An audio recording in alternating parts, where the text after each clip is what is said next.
Hey, Magic fans, welcome back to another episode of We're Going to Reprint Everything So It's Worthless here on Capnclydes MTG. Today, we're going to talk about more Commander Master Leagues and just how much can they charge us for stuff that just ain't worth the money.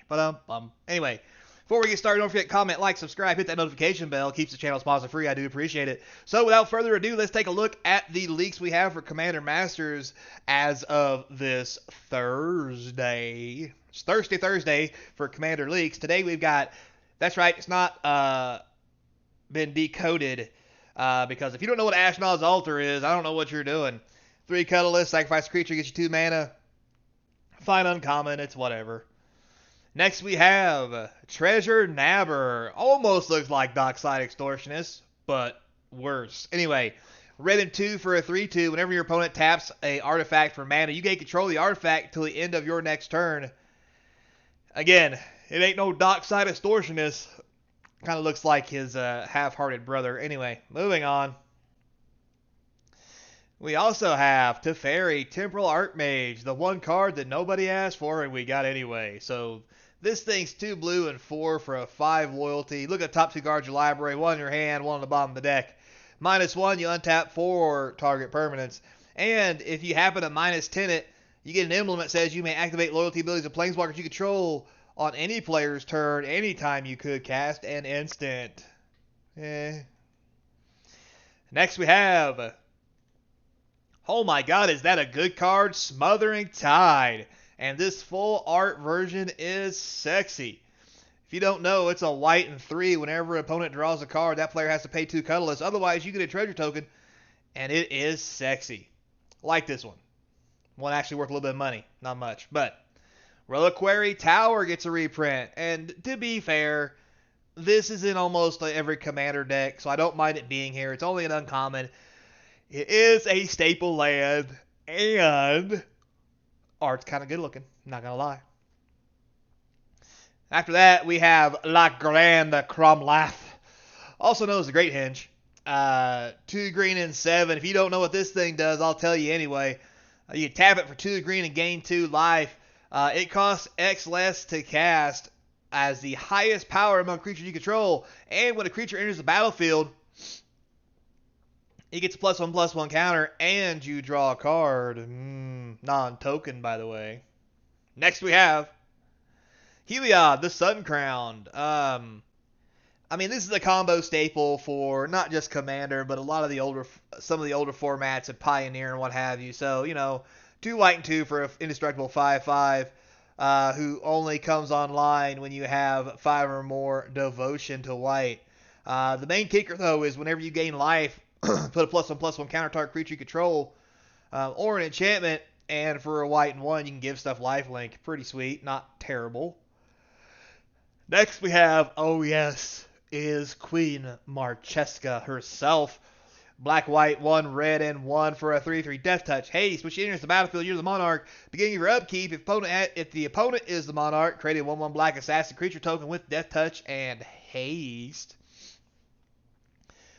Love the art, love the card. It's been reprinted a lot. It's really not worth anything anymore, unfortunately. Sorry, Marcheska. We also have Balin, the Wandering Knight. 2 white and 2 for a legendary night cat. That is the weirdest cat face I've ever seen. It's got first strike. It has double strike as long as 2 more equipment are attached to it. And for a white and 1, you can attach all equipment you control to him, and he's a 3/3. I mean, he's fine. He's from the dollar bin. It's whatever. Next, we have a new picture for Vandal Blast. 1 red sorcery. Destroy target artifact you don't control for a red and 4. You kill them all. This was a very popular card at rare. Now it's uncommon. So, yeah. Wah, wah. Or was this uncommon? Either way, it's not the greatest. Moving on, we have Anafenza Geist de Sipabamas. For those of you who don't know, this 2 white 2/2 has bolster 1. Basically means whenever it or another creature enters the battlefield, put a +1/+1 counter on the creature with the lowest toughness. I mean, back in the day, this was a rare and a popular rare. Now downshifted to uncommon. Sad are the days of Anafenza. Moving on. We have Demonic Tutor reprint, baby. Black and 1. Search your library for a card. Put it in your hand, then shuffle. This is still mythic. And this art is sweet. I like it.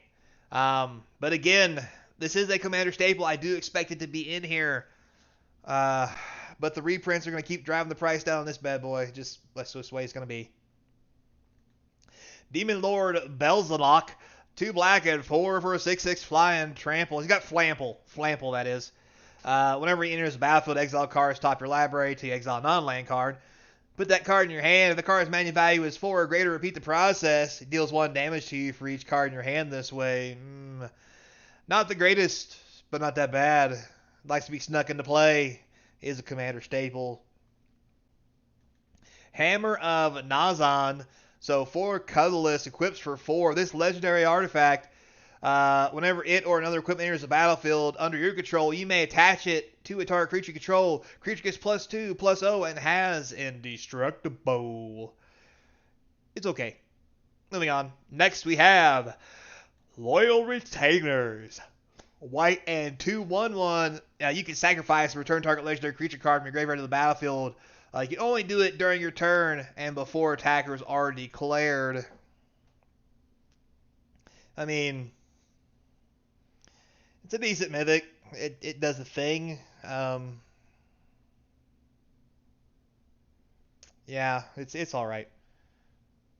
Next we have Ulamog, the Ceaseless Hunger. Like I said, all the Eldrazi is going to be here. As soon as you see one, you're going to see them all. It's like a band. They get the band back together, I guess you could say. 10 colorless, 10/10. Whenever you cast it, exile 2 permanents. It's indestructible. When it swings, exile top 20 cards of your opponent's library. I do got to admit, I like the art. It's pretty sexy. Although I really wish... I mean, does anybody just find it wrong that Ulamog doesn't have eyes? Like this could be ears. Maybe this is a mouth. Hell, don't even care. Eyeballs. I just want to see a socket, maybe. Empty socket. Something scary. Don't care. Eyeballs. Moving on. Next we have Grenzo Havoc Razor. Wah, wah. So 2 red for a 2/2. Whenever a creature you control deals combat damage to a player, you get to choose one. You can go to creature or exile top card of that player's library. Till end of turn, you may cast that card and spend mana as though it was mana of any color to cast it. No free cast, so It's kind of like, I don't know, if I had to compare him to something, I'd say he's probably Ragavan's slower brother. Moving on. Next we have Balefire Dragon. This thing's been reprinted so much it's barely $1, even at Mythic. 2 red and 5 for a 6/6 flying. It deals combat damage to a player. It does that much to each creature a player controls. I will say I respect the art. Scott, great job on the art. And this will probably be the new Balefire Dragon that everybody's going to want because it's sexy. Moving on. We have Zintalapa, Primal Dawn, 2 white and 6 for this 4/8 flying double strike Vigilance, Trample, Indestructible. I think we're missing a few keywords. It's only $1 or so rare. It is very powerful in Commander and does see a lot of play sometimes. However, can be exiled. So, yeah. No haste. Anyway, Mangara the Diplomat, white and 3 for a 2/4 lifelink. Whenever an opponent attacks with creatures, if 2 or more of those creatures are attacking you or planeswalker you control, you draw a card. Whenever an opponent casts their second spell each turn, you draw a card. Again, great card, good for Commander. However, been reprinted several times, only in the dollar bin. We have the Unhallowed Necromancer himself. I'm sorry. Zombie Cleric. My bad. 3 black and 3 for a 5/5. He's got Intimidate. Whenever a human deals damage to you, destroy it. Other non-human creatures get +1/+1 and have Undying. This guy is incredible. And I do say he's not as expensive as he used to be. However, this art is phenomenal. I like it. Like it a lot. Especially the whole Innistrad thing kind of symbol going on here. Oh, this is beautiful. Beautiful. Next we have Nahiri the Lithomancer. 2 white and 3 for a 3. Power Planeswalker. For +2, you create 2 white soldier tokens. Attach equipment to it. -2, you may put an equipment card from your hand hand or graveyard on the battlefield. -10, create a colorless equipment artifact token named Stoneforge Blade. It has indestructible, equipped creature gets +5/+5, has double strike, equips for 0. Now here it could be your commander, we all know that. Yeah, dollar bin. Next we have Rockamar. 2 red and 2 for this 2/2 with haste. For red and tapping it, you get a 3/1 red elemental token with haste. Good uncommon, kind of pricey though. Be fine for draft. Storm McKillen Artist. This uncommon reprint for a red and 3 is a 2/2. +1/+0 for each artifact you control. Whenever you cast this or a sorcery, you get a treasure. This thing's popular in Commander. Dies quick, but still gets played. Next we have good old Awakening Sun's Avatar. 3 white and 5. When it enters the battlefield, if you cast it, you get to wrath everything except for dinosaurs.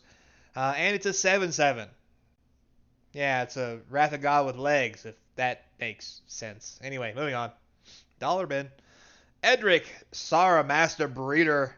From back when thralls were a thing. Black at 4, human wizard. Whenever you cast creature spell, put X +1, put an X 1/1 black soul creature tokens. This is worded wrong. Whenever you cast a creature spell, you get X 1/1 black soul creature tokens on the battlefield where X is that spell's converted mana cost. Whenever you control 7 or more thralls, you sacrifice the breeder. Now, that being said, love this card, love the art, and I'm glad to see it in Commander Masters. Even though it doesn't see a whole lot of play, I'm still excited to see it here. Next, moving on, we have Bribery reprint. There's a little bit of dollars, about $10 by the time it's all said and done. 2 blue and 3, search your opponent's library for a creature card, put it on the battlefield under your control. That player shuffles their library. Nothing like stealing the creature before it's even cast. Good card. We have Righteous Confluence, the Confluence cycle for every color. This one is 2 white and 3. You get to choose 3. Create a 2/2 knight with vigilance. Exile target enchantment. Gain 5 life. Probably one of the weaker ones, especially at sorcery. Ew. Next we have Tempt with Vengeance. Had that a few times. Anyway, a red and X. Tempting offer. Create X 1/1 red elemental creature tokens with haste. Each opponent may also create X 1/1 red creature tokens with haste. For each opponent who does, you get another X 1/1 red elemental tokens with haste, and they don't go away. So it's like a fireball with legs that multiplies like gremlins. Anyway, not a bad card. Don't see a whole lot of play, but there's some shenanigans here. We have Jazal Goldmane. That's right, Ajani's brother, I think. 2 white and 2 for a 4/4 first strike. White and 3. Attacking creature you control get +X in a turn, where X is the number of attacking creatures you have.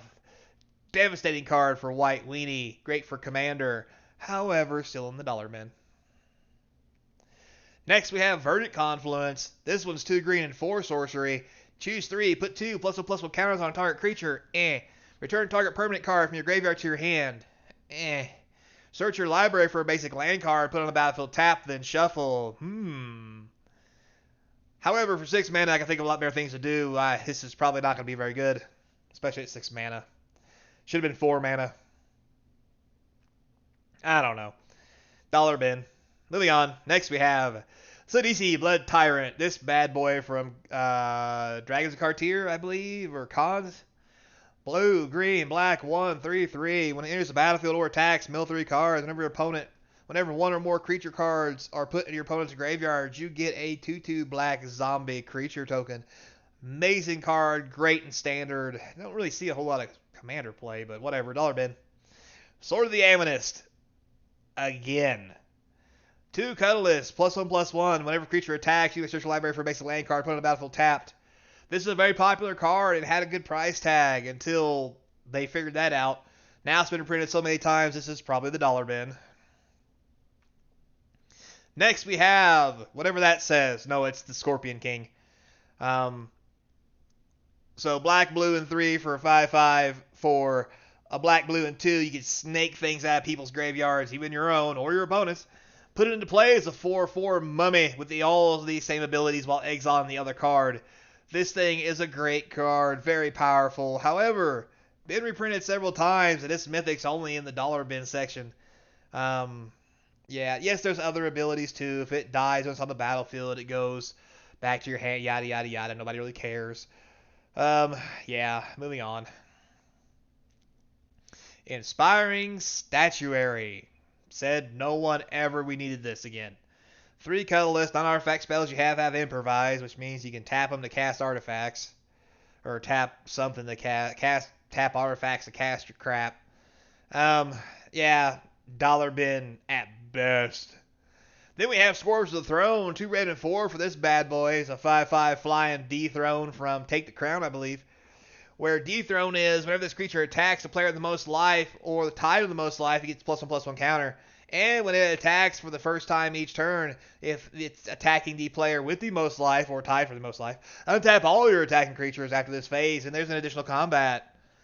So, very popular, still only $1 or $2, but this is definitely a Commander staple in Dragon decks, and it should be here, and I'm glad to see it.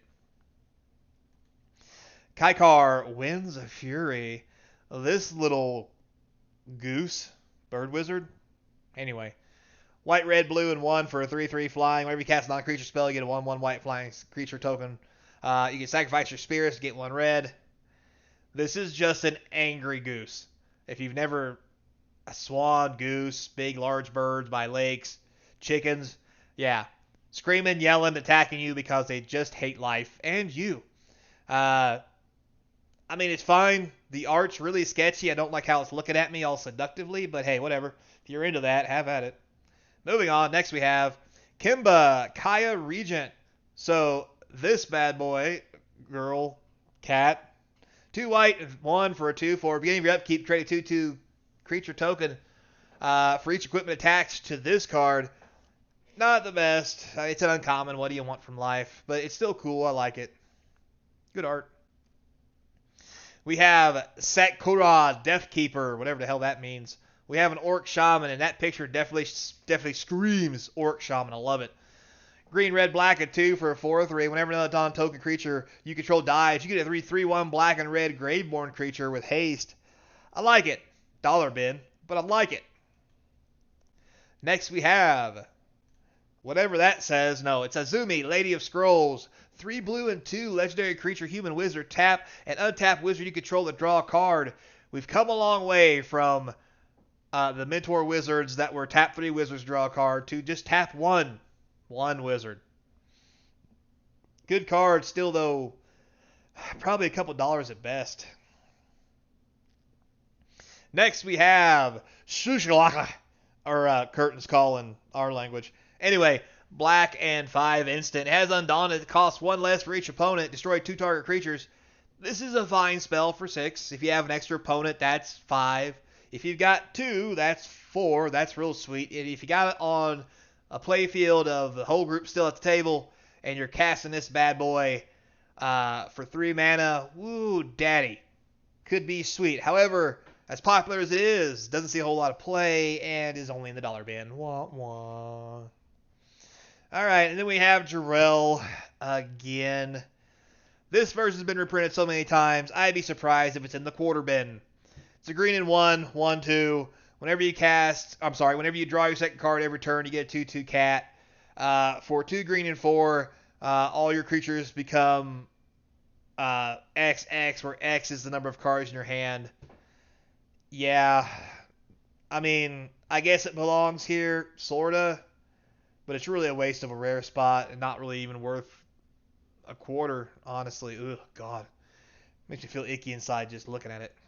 I mean, the art's hot. But anyway, there you have it, guys. Quite a long one today. We've seen a lot of good cards get spoiled, unfortunately. I'm going to do the wrap-up video once the leaks are done to try to save my opinion, but I'm telling you right now, for the price they're charged for this, it doesn't look like there's enough value here. So, I mean, maybe you disagree. Put it down in the comment section, however you like. But remember, if the cards are made so they're worth nothing, that means it's not a collectible game. And if the cards are worth nothing, if the cards are still only worth $1 a piece, who's going to buy the $300 box so you can get that card for $1? So, until next time, be kind. Hope to see you across from the game table. Later, player.